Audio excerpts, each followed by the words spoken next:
Why did Jesus come into the world 2,000 years ago? Why 2,000 years ago? That's a question that is not easy to answer. History is complex. That's why it is generally hard to understand why exactly things happen and how everything is connected. And it is still more difficult to understand God's plan in all of that. We simply don't have the right vantage point for it.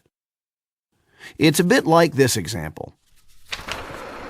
If I'm in a city sitting in my car in a traffic jam, I might ask myself why there is all this traffic.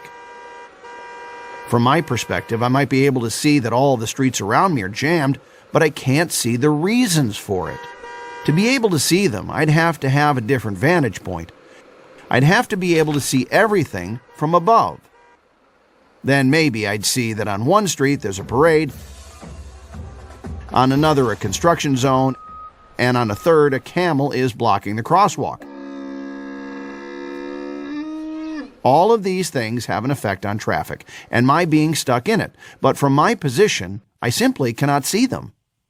This whole scenario is similar to when we try to understand any of God's actions in history. It is not possible. We lack a good vantage point. We would need to be able to see things from above. There's one thing, however, that we can say about this question. God came into this world at the fullness of time, as Scripture puts it. What does this mean? Well, it means that God prepared mankind for his coming into the world, and for this a few things were necessary. The very first thing that people had to grasp was that there was only one God, and that this God doesn't reside in fire, lightning, or thunder, but is completely different from the world. Then people had to realize that this God did not reside in images of wood and stone, manipulated through food offerings and sacrifices.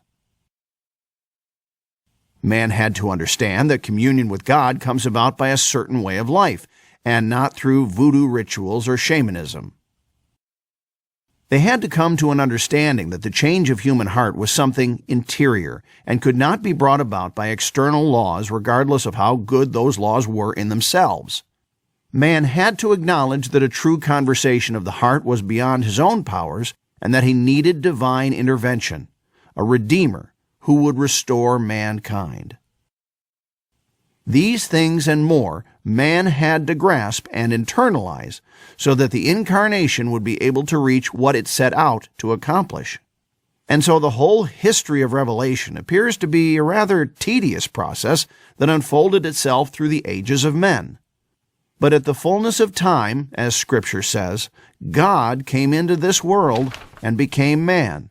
From our rather limited perspective and vantage point, we can only speculate on why it all happened precisely some 2,000 years ago. But as with all things pertaining to God's plan, including His plan for our own life, we will only be able to understand and comprehend everything when we have changed our vantage point, and in our final communion with God, we'll be able to look at it from above, as it were.